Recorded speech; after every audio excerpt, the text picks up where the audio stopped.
Yo, what's up mga kamoto? Ngayon ang content natin ay akyat natin itong Easy Ride 175 natin dito sa Tagaytay via Ligaya Drive or Sungay Road. So yan, naka-entry na po tayo. Samahan nyo ako sa ating biyahe at sa mga hindi po nakakaalam ay napakatarik at paikot-ikot po yung daan dito sa ating dadaanan. Kaya dito ko po napiling dumaan para makita nyo po yung mga knockers dyan kung talaga bang kayang-kaya nito sa mga uphill. At hindi lang uphill, talagang yung mga kamoto, paikot-ikot yung daan dito eh. Kahit yung driving skills ko, makikita nyo dito eh. So yun, samahan nyo ako sa biyahe at sa mga bago lang po nakakanood ng ating mga vlogs, pa-click naman po ng subscribe button, tsaka yung syempre like kapag nagustuhan nyo tong ating video at yung notification bell para updated kayo sa mga upload kong content. So yun mga kamoto, medyo matagtag na yung daan dito kasi inayos to eh. Sa mga hindi pa nakakadaan dito mga kamoto, halos parang umakyat na rin tayo ng Bagyo dito sa daan na to. Ang pinagkaiba nga lang, mas makipot yung daan dito. Talagang minsan kapag ka na-tsempuhang may kasalubungan dun sa pakorba or dun sa paikot, ay talagang kailangan magbigayan, lalo na pag dalawang four wheels. So yan mga kamoto, napapansin nyo pa, angat na tayo at paparating na nga tayo dun sa unang ahon na ating madadaanan. So yun mga kamoto, tignan natin kung anong speed yung kaya ibigay nito. Hindi ko sobrang pipigain kasi nasa braking period pa rin tayo mga kamoto. So alalay pa lang din. Let's go! So yan mga kamoto, kita nyo 31 kph sa kalagitnaan ng ahon. So yun, umpisa pa lang yan mga kamoto, marami pa tayong ahon na madadaanan at syempre mas marami pang mas matarik dyan. Katapos lang umulan dito mga kamoto. Hindi nga agad ako nakalis ng bahay kasi nagpatila muna ako. Sobrang lakas ng ulan dito kanina. So yan, ahon ulit. Sa pakaramdam ko naman mga kamoto, kayang-kaya nitong Easy Ride 175 natin. Kasi pinakikiramdaman ko yung engine ng motor eh, kung nahihirapan ba. Pero hindi naman mga kamoto. Okay na okay siya. Yung vibration wala naman mga kamoto.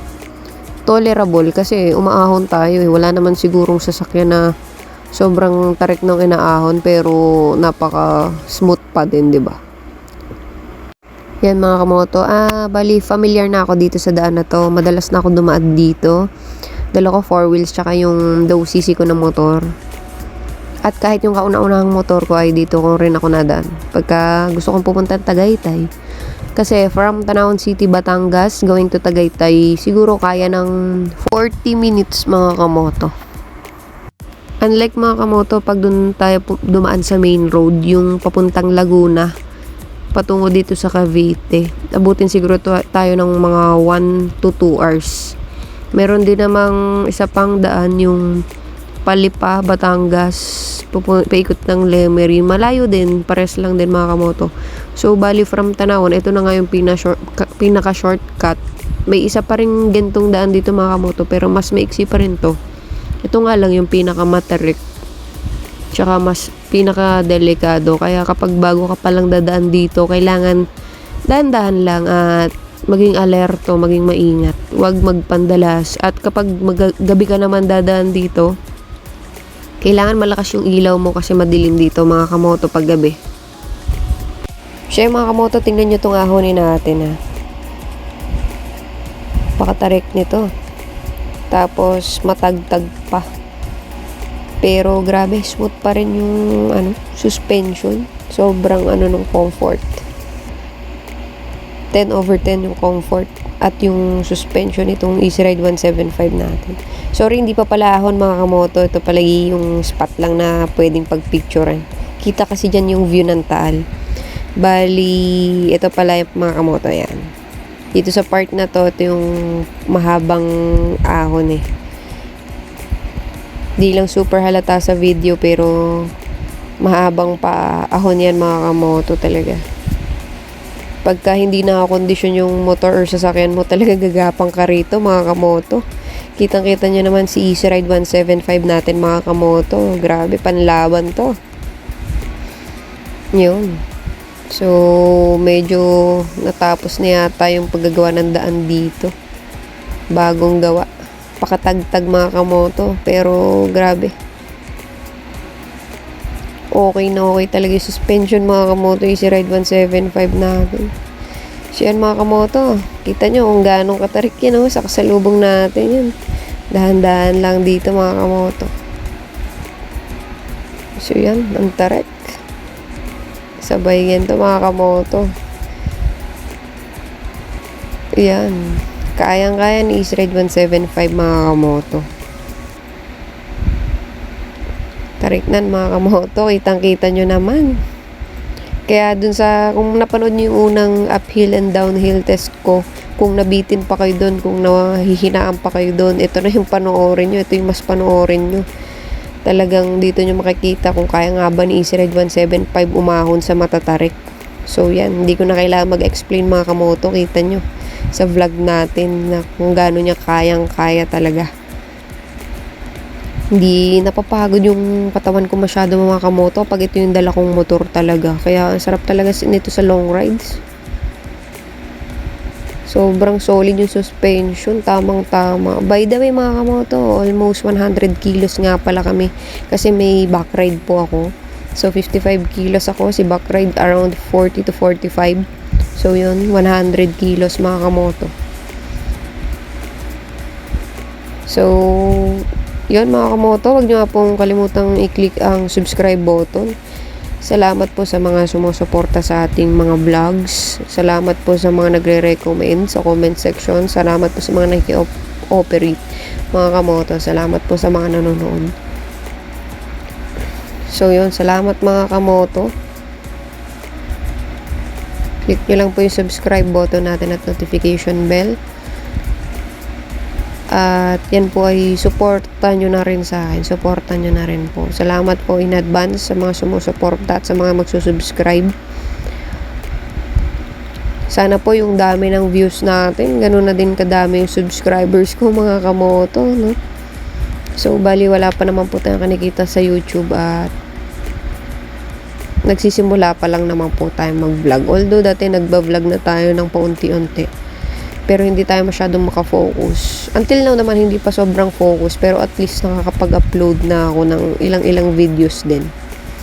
So yan, slow down mga kamoto kasi may mga kasalubong tayo pababa sila. Tayo naman pahon.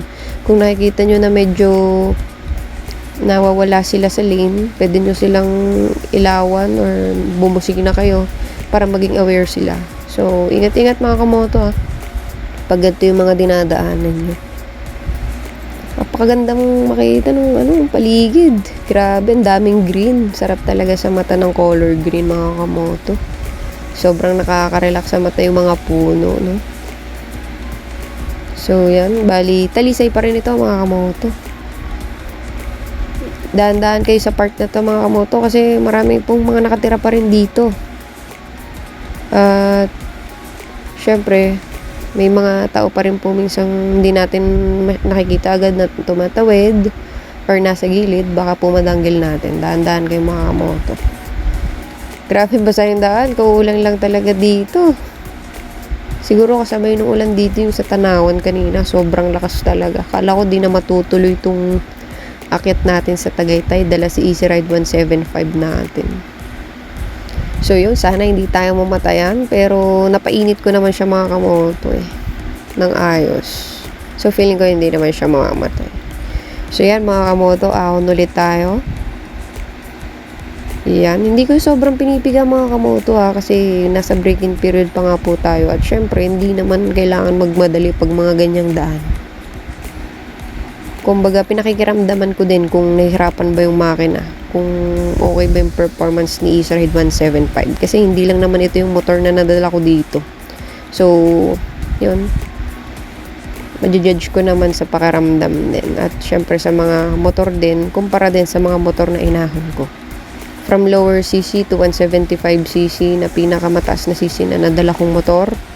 Para saan? Okay naman mga kamoto, kayang-kaya ni Easy Ride 175. So yan. Overtake tayo mga kamoto Sorry sa yellow lane kasi medyo ayoko kasi nang nabibitin pag ganyang pahon mga kamoto. Kasi minsan kasi nangyayari dito mga kamoto. Namamatayin bigla yung nasa harapan. Baka maurungan tayo. Kaya ginagawa ko pagka ganun na sobrang tarik. Umuunan na lang ako mga kamoto. Kapag naman pababa mga kamoto tapos may truck ako sa likod, pinapauna ko na lang kasi nakakatakot din mga kamoto. Baka mawala ng preno. So, yun, mahalaga rin yung mahalaga sa driver yung pagiging aware ka sa paligid at saka yung bang kailangan pakiramdaman mo din yung mga kapwa drivers mo na nakakasabay sa kalsada. 'Di ba? Yun naman talaga. Yun nga, ika nga ay wag parang lutang or what kapag nagda-drive, kailangan laging alerto at dapat hindi inaantok mga kamoto, lalo pag ganito yung dinadaanan. So yan, ahon ulit tayo mga kamoto. Ahon ulit tayo. Grabe. Basic lang mga kamoto. Kita nyo naman kung ganong katarik yan. Pero wala. Basic lang talaga sa Easy Ride 175 natin.